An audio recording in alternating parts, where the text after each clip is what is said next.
And our second speaker today is Nick Wallingford. Nick is a senior academic staff member at Toi Ahomai Institute of Technology and teaches in the area of business management information technology. In the past, Nick has been a builder, a baker and a beekeeper until he got tired of the letter B and moved on. His involvement in the bee industry ranged from hobbyist to commercial to academic, where he wrote a distance education program for the industry using his institution's second personal computer in 1983, only 34 years ago. Nick has repeatedly vowed not to have anything to do with computers or teaching. He has now spent over half his life teaching computing. Today, Nick is going to show us how we may learn to manage efficient data centres based on the observation of the little busy bees of a honeybee colony. I'm looking forward to hearing a refreshing view of data centre management, not always the most entertaining topic. Please welcome Nick to the stage to tell us about how doth the little busy bee.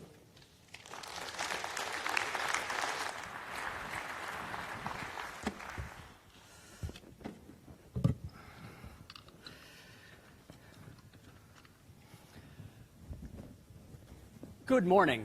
My name is Nick Wallingford. I teach computing and I keep honeybees. Welcome to our conference. This is the first day of New Zealand Sign Language Week. New Zealand Sign Language is New Zealand's third official language, and I just wanted to acknowledge it in this start today. I've been a beekeeper for most all of my life, and when I first heard that this conference was going to be using both honeybees, education, and technology, I thought that'll be a pretty good one for me.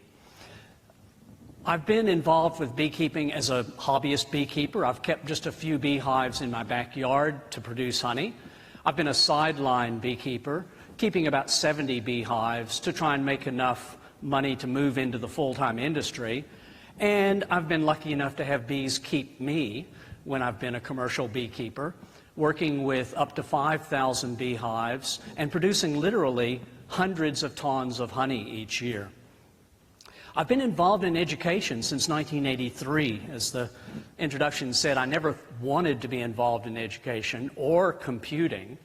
And in 1983, the Polytech I worked for gave me the second computer that they had and said, use this in an innovative way to make something for the beekeeping industry. I've been involved in industry planning and beekeeping industry marketing for quite a number of years, but most of what I'm going to be saying today is just from the point of view of someone who's interested in bees and how they develop. I'll be talking about the science and the research that has informed beekeeping, how scientists and apiculturalists have worked out how bees do what they do, why they do what they do, the long-term evolutionary strategies that allow for the work within the beehive so that the entire species can survive. I'll talk about education in a very wide sense. I'll be talking about training and about learning and about communication, but primarily from the point of view of another species. Mostly, as I say, I'll talk about the behaviors of the honeybees and the life strategies, the evolutionary development of the colony. And though I will talk sometimes from a research point of view, in fact, most of my interest is just a good, keen beekeeper. When you first tell someone that you're a beekeeper, you almost always get the same first question. Do you ever get stung? Yes, the short answer. You will get stung. It's almost inevitable, regardless of how much protective clothing and equipment you might wear. You're probably going to be stung. When I used to work full-time commercial, I would often work without gloves, and I might be stung up to 100 or 200 times in a day. There's some good research that you can learn from. They've discovered that people react to honeybees differently, but most people, if they get 2 bee stings in a year, they're getting a maintenance dose of poison. So that you're not ever going to react any more strongly than you would with those first 2 stings. The sad part is that most people don't get stung often enough for that to ever develop. But as a beekeeper, the itching and the swelling are not a problem. You still feel the stinger, but you don't itch and swell. I would rather have a bee sting than a mosquito bite or a sandfly bite. So the bee sting goes away, but bad backs from lifting heavy boxes of honey, that doesn't go away quite so easily. Let's talk a bit more about that stinger. It's the worker bees of the colony that actually are able to sting. And when the worker bee stings, she's using what's a modified ovipositor, an egg-laying device within her body. The barbed shaft sticks into your skin so that when the worker bee pulls away from it, she leaves the poison sac behind. That ultimately leads to the death of the individual bee, but it's done for the good of the whole colony, not in any sort of a selfless giving her life for the good of the colony. It's just, again, a development from an evolutionary point of view. The worker's going to die, but there's plenty more workers just like her, up to about 80,000 in the middle of the season. Compare that to a wasp or to a bumblebee. They both can sting you, but their stingers are more like a hypodermic needle, and they can withdraw it when they're finished inserting the poison. The bumblebees and wasps have developed differently because their colonies, their cluster of individuals, is much smaller, and they can't afford the risk of losing any one individual, while the honeybee has developed with the overview of the entire colony in mind. But why did you get stung in the first place? Sometimes it's just an accident. Sometimes you've stood on a bee or perhaps crushed it when you walk around in the garden. When a bee stings you, she communicates to other bees. She gives off a pheromone. Pheromones are chemical smells that bees can use to communicate with the other bees in the hive. The alarm pheromone is saying, get this one. That's why you see beekeepers using smokers. It's to disrupt the pheromone, the smells that are in the air around the hive. So, two things you can learn from that. If you do get stung by a honeybee, don't reach down and pull the stinger out, because when you do that, you're actually squeezing all of the poison into your body. You're doing the work of the honeybee for her. Rather, you should scratch it from your skin. And the second is to do with the pheromones. You should wash the area so that you're not marked. Otherwise, you will probably get stung again. Bees use pheromones in a lot of other ways to communicate.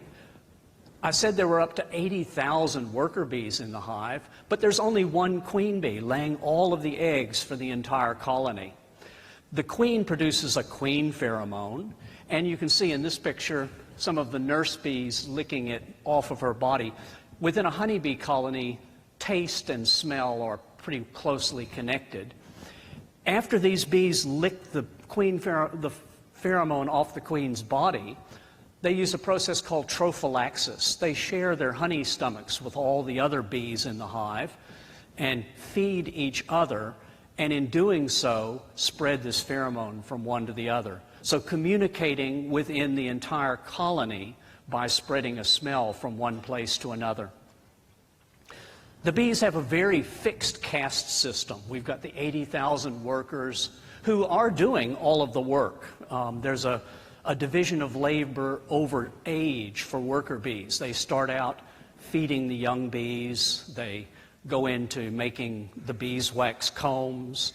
They do the cleaning up within the hive. They eventually become guard bees to protect the colony, and in their older age they become foragers to collect nectar and pollen.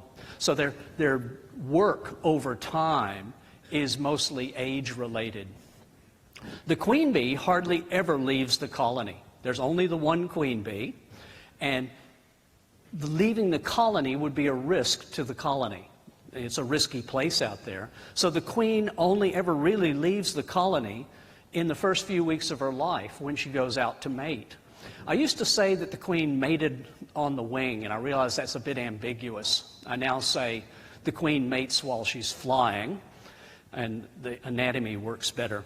The drones that mate with the queen are giving their all.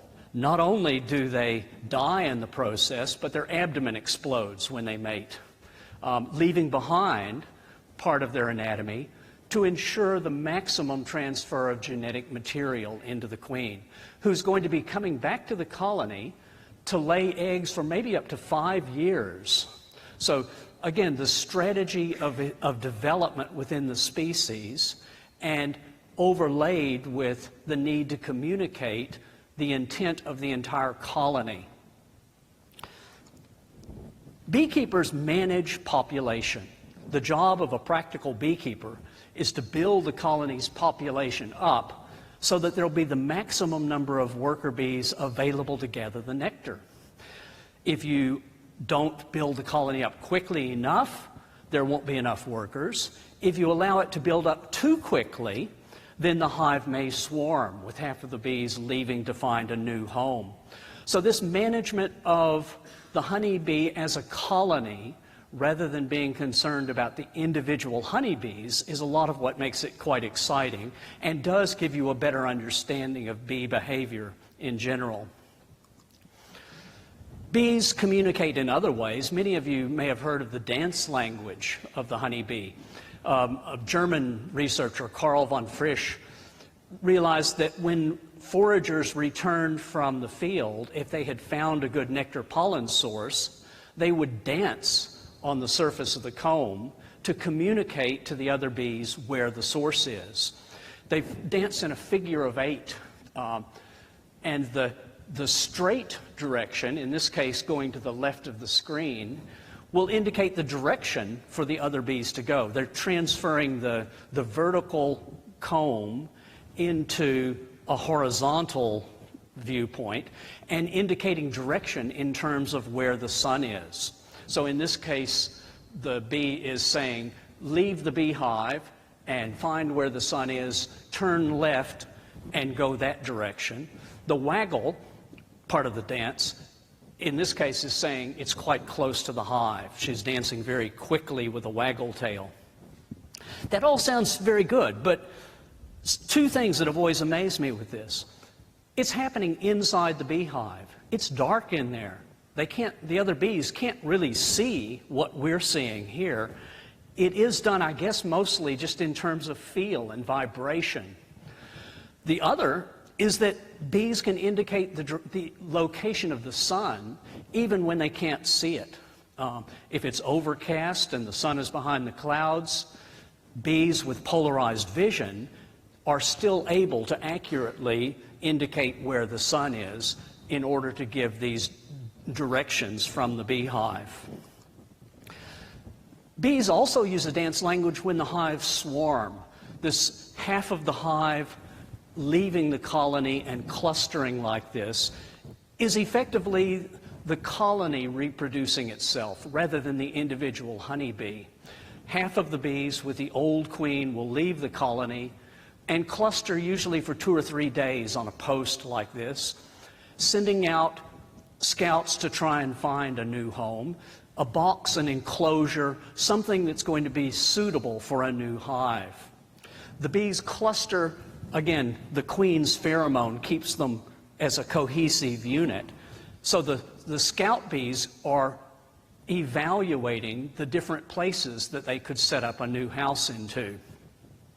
Once all of the bees have effectively agreed on that new place, the swarm will pick up and go into the new box. There was some quite sad research, really, in Scotland, where they took a swarm like this and put it onto a post, and then put 2 beehives, exactly the same construction, exactly the same distance from the swarm. The scouts quickly went out and found both of these hives and came back and danced with equal fervor, sent other scouts out, came back and danced. The swarm could never leave.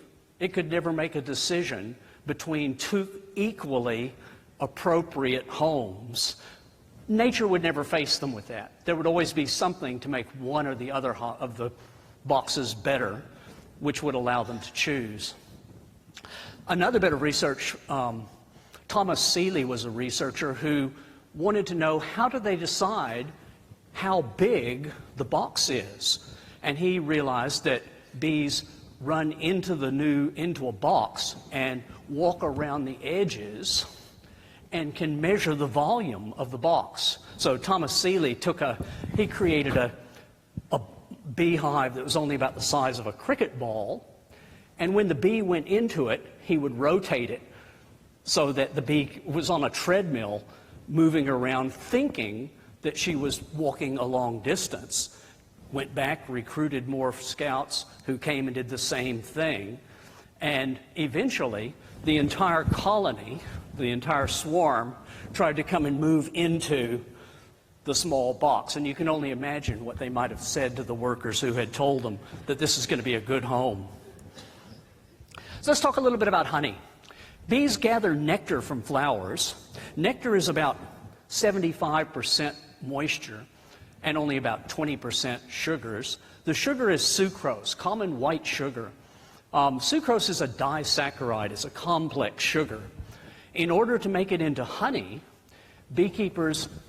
honeybees use an enzyme called diastase to split it into dextrose and levulose. But they also have to evaporate a large amount of water. And that's one of the things that works out well in the hive, serving several functions.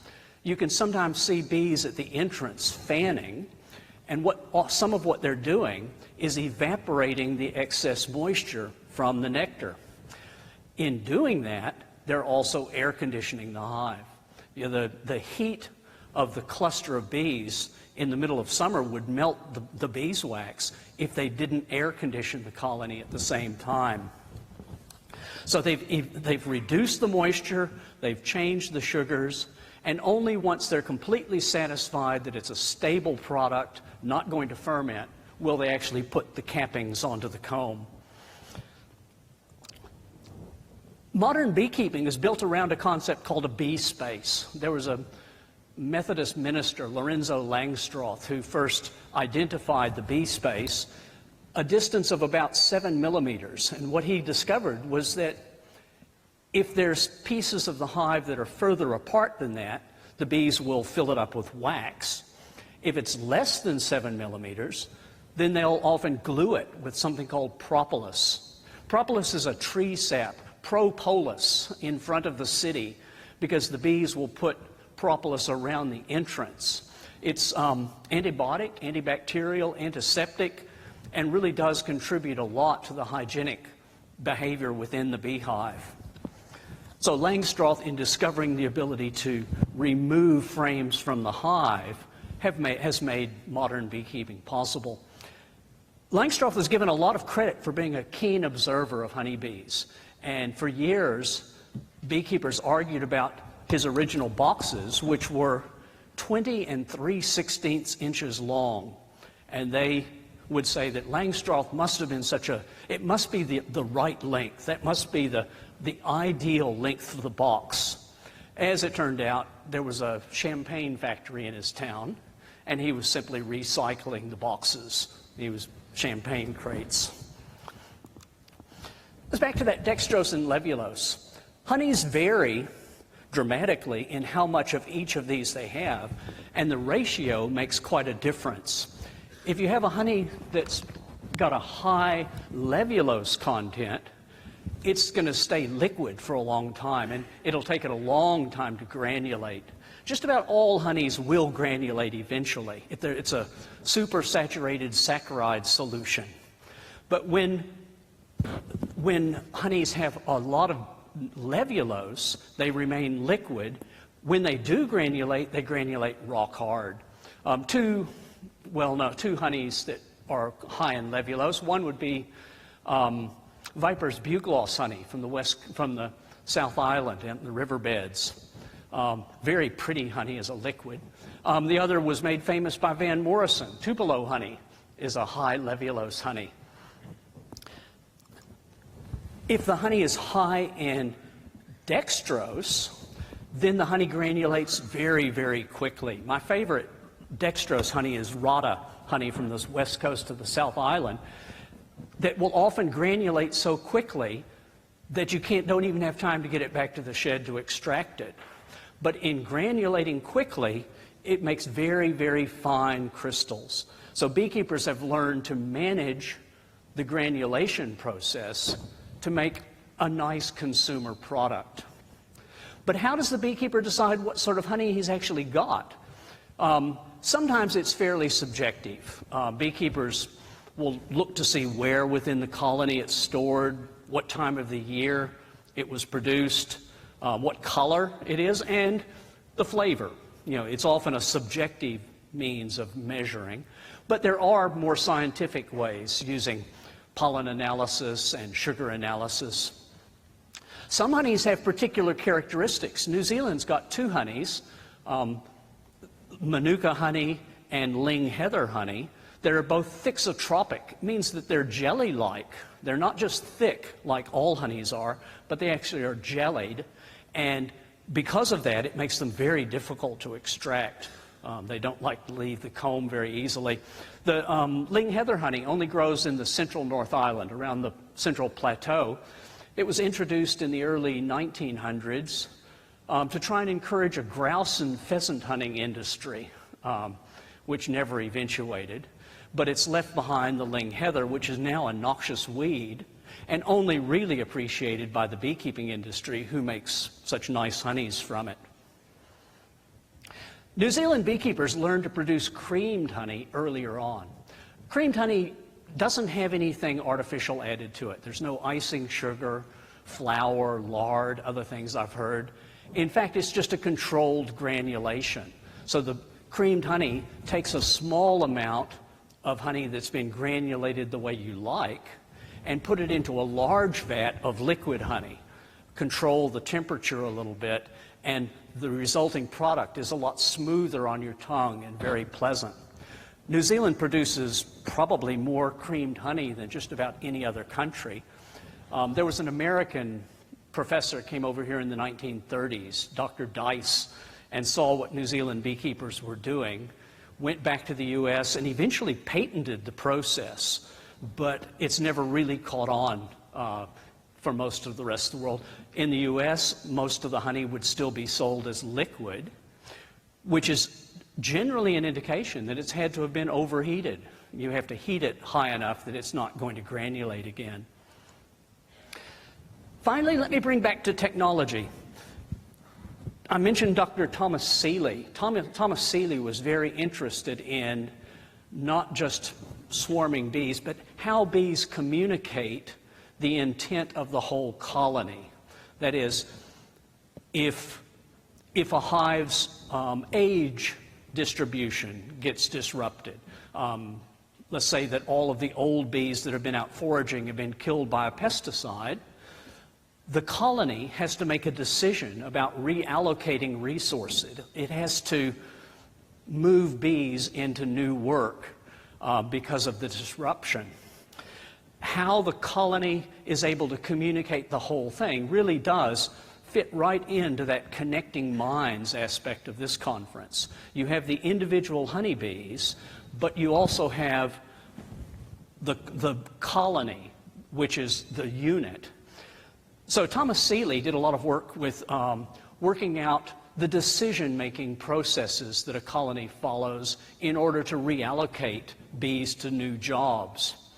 Just a few years ago, some other scientists, not beekeepers, but computing scientists, came along and looked at Thomas Seeley's work and realized that they could actually apply it to the decision-making processes involved in running a data center. You have disruptions, you might have power fluctuations, you might have routing issues, you might have a website that's gone viral and needs a lot more activity. Again, any reallocation of the resources needs to be thought through because of the costs involved in it. But these scientists found that the beekeeping algorithm allowed them to make the decisions about changing the resourcing within the data center. So once more, we've learned something from the honeybee.